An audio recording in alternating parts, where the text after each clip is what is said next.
Here we go.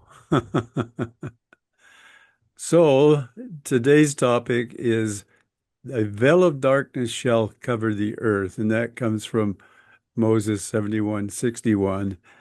And then the question we're going to answer, one of the questions we're going to answer today is, what appearance is this? So we'll go to the next slide and we're going to I'm kind of going to give a little preview. Okay. So the question that we just asked is, what appearance is this? We're going to answer that today. Two, the blood moon as opposed to the moon being darkened. So we're going to consider what constitutes the blood moon and what constitutes the moon being darkened. So those are two distinct um, appearances of the moon, huh? Well, I think one comes first and then it grows out of the other. Okay. Okay. Three, how this darkness relates to the rainbow's disappearance. Okay. Four, how darkness relates to the parable of the 10 virgins. Hmm. And what the lighting will be like when the Lord makes his appearance to the Jews. And then more on the Feast of Tabernacles. Okay.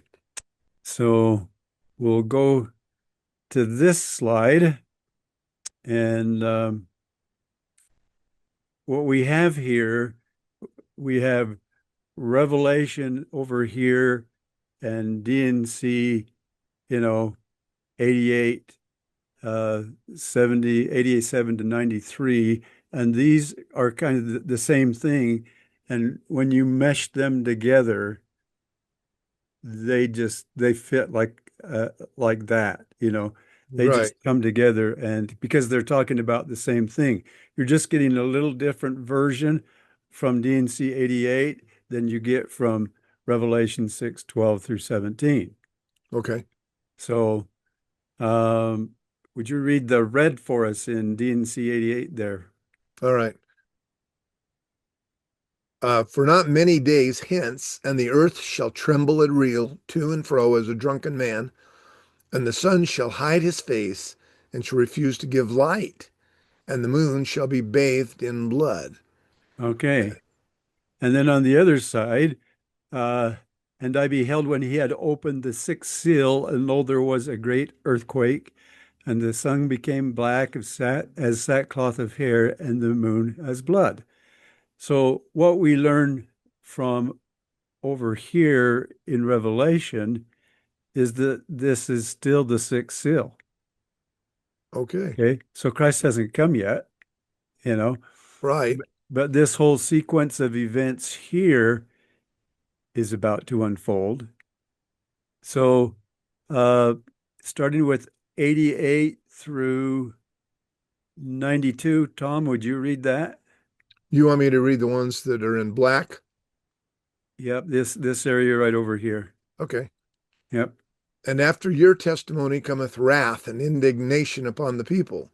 For after your testimony cometh the testimony of earthquakes, that shall cause groanings in the midst of her, and men shall fall upon the ground and shall not be able to stand. And also cometh the testimony of the voice of thunderings, and the voice of lightnings, and the voice of tempests, and the voice of the waves of the sea heaving themselves beyond their bounds. And all things shall be in commotion, and surely men's hearts shall fail them, for fear shall come upon all people. And angels shall fly through the midst of heaven, crying with a loud voice, sounding the trump of God, saying, prepare ye, O inhabitants of the earth, for the judgment of our God is come. Behold, and lo, the bridegroom cometh. Go ye out to meet him. Okay, so when you look at this over here and you see the king men and the great men and the rich men and the captains and mighty men and bondsmen, all these different people uh, are saying, you know, the great day has come. Who is able to stand? They're it's because all this is going on. That makes sense. Okay. It's leading up to something. And in fact, it leads up to verse 93 over here. And immediately after shall appear a great sign in heaven, and all people shall see it together. What sign would that be? Well, I presume you're referring to the great sign of the Son of Man in heaven, Yes. the return of the city of Enoch. Yes. Uh-huh. So that is the sign. So, like I say, this all fit together. And but this is, I think, early on in the process, at least the part about the blood moon, okay? Okay. So now let's go to Moses, and this is we've been to here before, Moses 7 and verse 61. And the day shall come that the earth shall rest, but before that great day the heavens shall be darkened, and a veil of darkness shall cover the earth. So you don't have a red moon there anymore. Yeah. Okay. And then in Joseph Smith Matthew, and the sun shall be darkened and the moon shall not give her light. So now the moon's not giving her light. What changed? Well, It's not red. What changed? I guess it's completely dark. Yeah, yeah. I'm going to go back one slide because there's something here. It tells us every mountain and island. Wow, good job there, huh? Every mountain and island were moved out of their places. And so that would, can you consider that every mountain and island around the globe, you know, is shaken? Would that cause volcanoes to set off, do you think? It'd be a pretty scary time. Yeah, it would. But if volcanoes would contribute to the darkness, Oh, that makes sense. Okay. okay? But when the darkness first starts, it's not that bad. But you've got a blood moon that is seen all around the world. We Okay. see we see blood moons now, but they're not global in nature. But I believe this one will be. And so really, the difference between blood moon and the moon being dark is just progression Okay. in Uh, time. I can see Okay. that. Okay. But of Uh, course, if it says the sun shall be darkened, um, well, I guess that could be from atmospheric conditions here, or if something were to actually reduce the radiance of the sun, then the moon is going to be naturally affected because the moon reflects the light of the sun. right. Right. But everything that's indicated here is that it's something on the earth. Okay. So, and I think Joseph Smith actually said that somewhere, but I didn't dig that out. Okay. Let's move to the next. Okay, this is one of the times that Joseph Smith talked about the rainbow. Okay, Okay. and he says, "The Lord hath set the bow in the cloud for a sign that while it shall be seen, seed time and harvest, summer and winter shall not fail. But when it shall disappear, woe to that generation, for behold, the end cometh quickly." So the way because of these quotes from Joseph Smith, the way we tend to look at this is that it's sort of calendar related. It's like, okay, we're in, 2026, and somebody somewhere on the earth saw a rainbow. Okay. Does that mean that Christ can't come that year? Uh, That's kind of everybody's thinking, yeah. as Yeah. members of the church, at least. Okay. Outside the church, they don't have this Joseph Smith quote, right? Right. Okay. But actually, anytime but this is not saying in the year that no, he won't come in the year. He's just saying that that when it happens, uh, leading up to that, you'll have harvest and summer and winter, and things will be good. But when it will disappear, woe to that generation.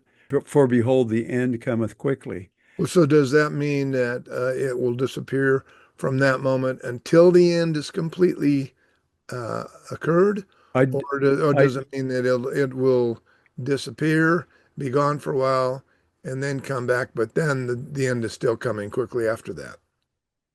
yes. Well, I'm saying it's caused by the all this stuff in the atmosphere. Okay.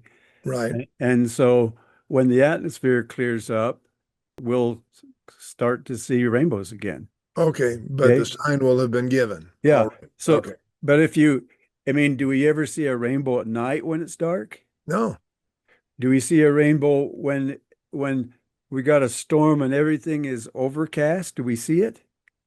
no. No. We have to get a break in the clouds Right. and we have to have rain, Okay. right? Those we have to have those two conditions. So it's not any, it sort of just goes along with the natural, what would you say? It's not supernatural, you know, it's just, it's caused by all the stuff in the atmosphere. So let's go on to DNC 133 here.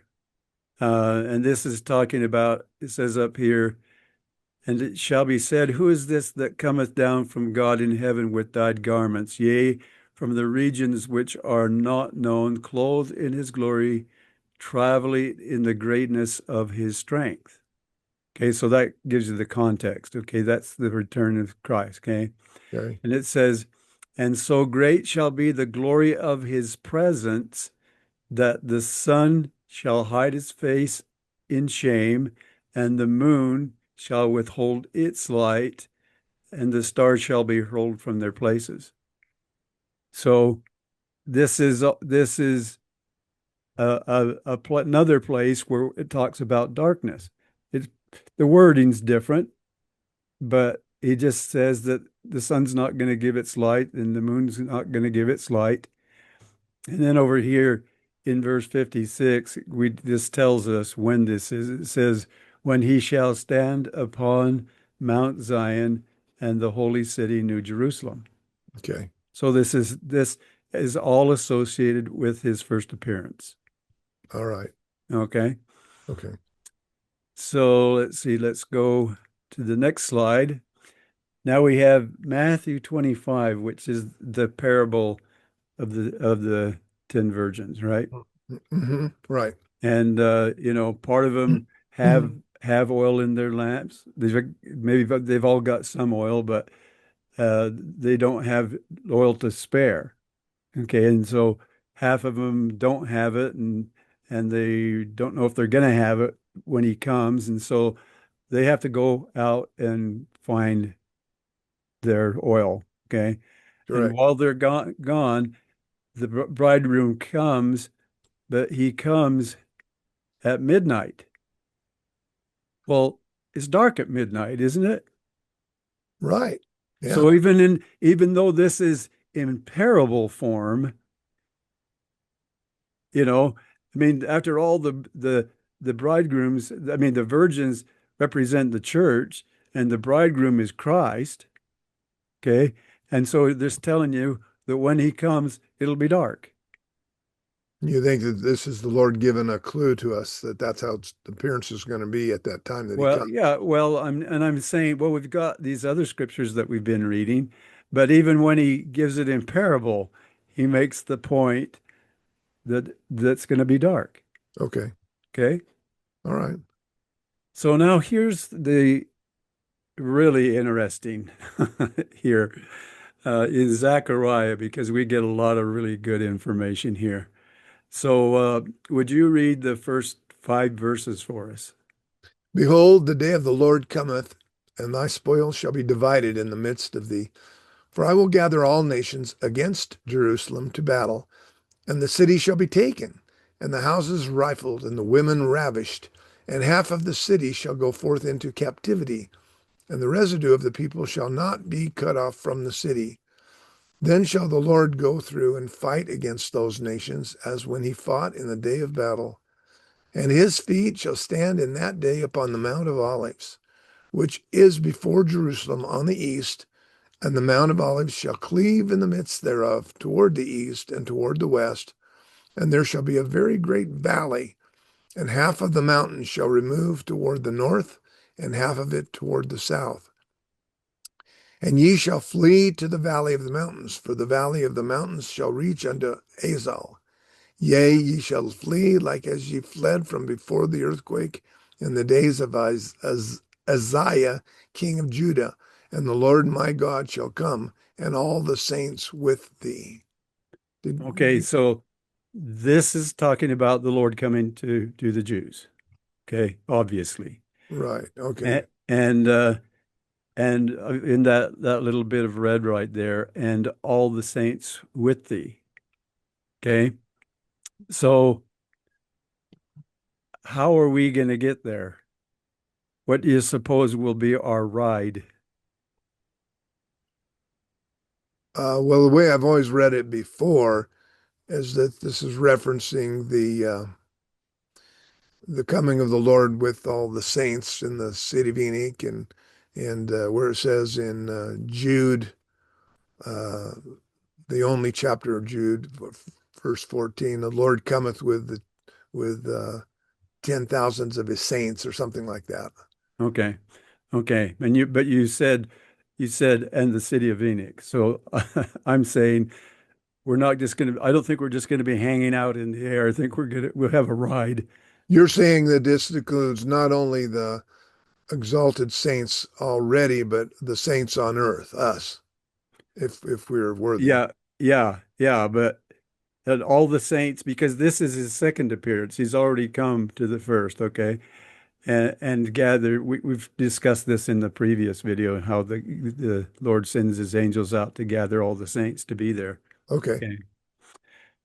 So I'll read verses 6 and 7. And it shall come to pass in that day that the light shall not be clear nor dark, but it shall be one day which shall be known to the Lord, not day nor night, but it shall come to pass that at evening time it shall be light. As opposed to all the what happens in his first appearance being dark, now there's going to be light at evening time.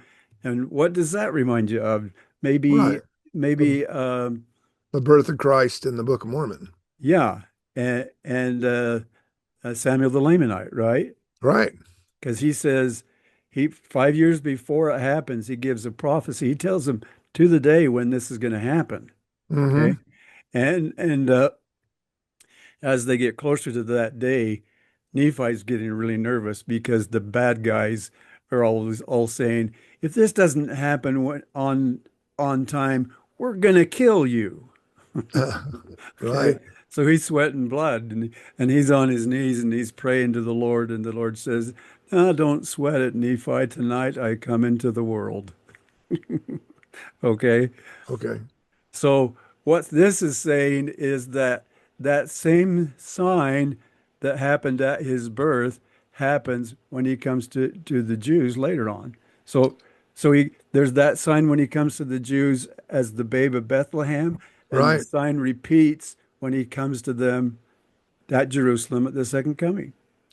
History repeats itself in the Lord's ways. Oh, Yeah. which reminds me, I don't know what this means, but we know that there's the coming of the Son of Man will be preceded by the light that men will think it's a comet, says Hmm. Joseph Smith, and at the time of Jesus' birth, there was a light that was you could compare it to a comet or a star or whatever, uh, Hmm. which would be if the coming of the uh, that sign at the end is the coming of the city of Enoch. It makes you wonder if the city of Enoch wasn't bending near the earth at the time of his birth and then retreating back into whatever place it is at this time. And that's totally possible. Yeah. Well, since we're having another repeat here, with the same Yeah. thing, the day and the night, the day and the night and the day with light, continual light, um, at the end of the earth, as it was at the time of the birth of Christ. Uh, Maybe there's other things that are repeating as well. Okay. Just So just a thought. okay. That's great. I'm gonna move forward here. Okay. Okay. Would you read verses 8, 9, and 10 for us? And it shall be in that day that living waters shall go out from Jerusalem, half of them toward the former sea, and half of them toward the hinder sea. In summer and in winter shall it be. And the Lord shall be king over all the earth. In that day there shall be one Lord, and his name one. All the land shall be turned as a plain from Geba to Rimmon, south of Jerusalem, and it shall be lifted up and inhabited in her place, from Benjamin's gate unto the place of the first gate, unto the corner gate, and from the tower of Hananeel unto the king's winepresses. And read 11. And men shall dwell in it, and there shall be no more utter destruction, but Jerusalem shall be safely inhabited. Okay. So here down here in verse 9, the Lord tells us that this time he will become king of the earth in that day, and there shall be one Lord and his name one. So it's telling us when he comes to the Jews, he's taken over to the Right. whole earth. Okay. And then verse 11 confirms that there's not going to be any more battles or destruction on Jerusalem after Christ comes. Yeah. Okay.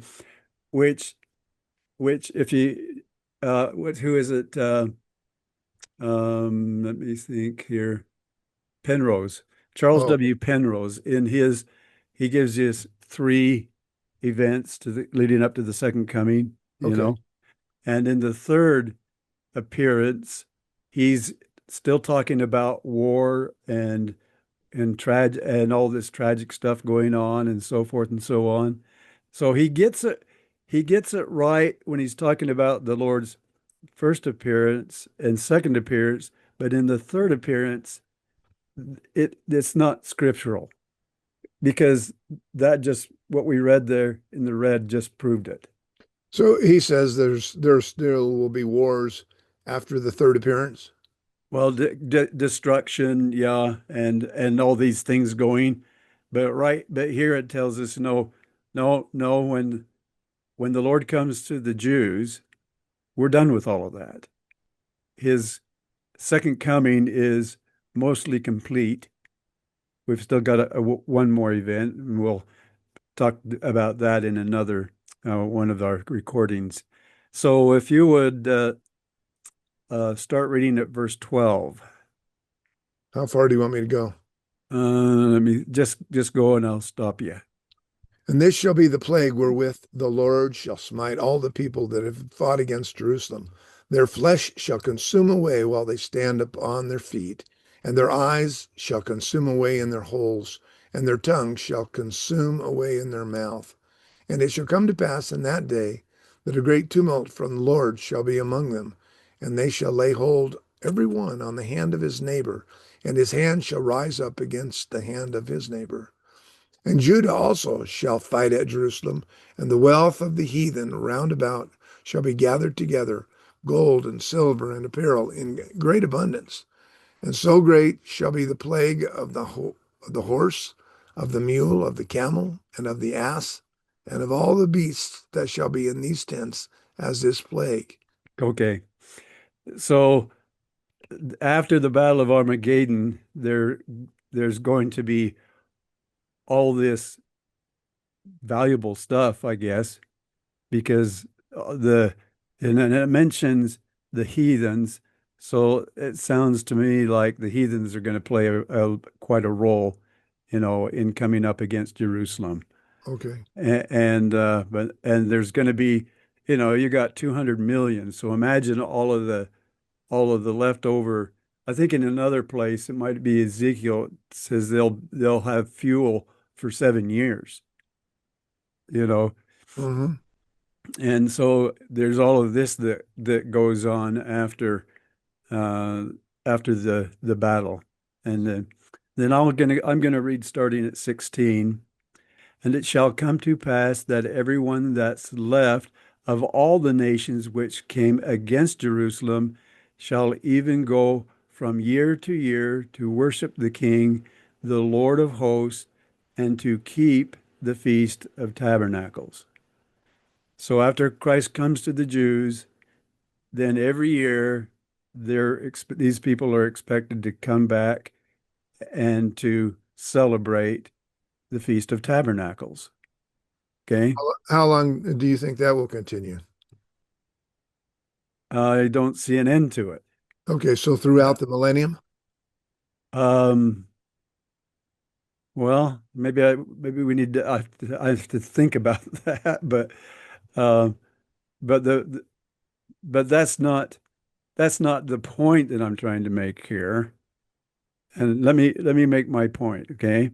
Well, With 17, and it shall be that whoso will not come up of all the families of the earth unto Jerusalem to worship the King, to the Lord of hosts, even them that there shall be no rain. And if the family of Egypt go not up and come not and have not rain, there shall be plague, wherewith the Lord smite the heathen that come not up to keep the Feast of Tabernacles. So why is this so critical that they do this? Okay, I'll just give you my answer. yeah. Because I believe he will come, his first appearance in the New World to Zion will happen during the Feast of Tabernacles, and his appearance to the Jews again will repeat during the Feast of Tabernacles. He's going to come and tabernacle with them. See, and this will be when he comes to them. And then from then on, the Feast of Tabernacles is commemoration of the second coming, Okay. both events. Okay. Okay, both events. Okay, so we'll just do a quick summary here. The blood moon shall come first, and general or more darkness follows. 2. With the general darkness, the moon will not give its light. 3. The general darkness will cause the rainbow to cease temporarily. 4. The sign of darkness is associated with the coming of the Son of Man when the New Jerusalem, Zion, Holy City, God's tabernacle, etc., come out of heaven. And then in quotation marks there, I'm going to say that the building of the earthly New Jerusalem will commence with Enoch and his people showing us the way, showing us how it's done, because he's already done it, right? Okay. Okay. The sign of a day and a night and a day with no darkness is associated with the Lord's birth. Think of Samuel the Lamanite among the Jews. And then in Zachariah 14:6, when he returns to Jerusalem as their Messiah. Okay. And then number 6, would you read number 6 for us? Zechariah 14:16. And it shall come to pass that every one that is left of all the nations which came against Jerusalem shall even go up from year to year to worship the King, the Lord of hosts, and to keep the Feast of Tabernacles. Why? Because the Feast of Tabernacles will be the commemoration of the Lord's coming, both in Zion or America and at Jerusalem. Okay. So that pretty much winds up what I had prepared for today. Any closing comments or questions? I think you covered things pretty well, Frank. Okay. Okay, well, we'll catch you all later when we after we do our next recording. Thanks for watching.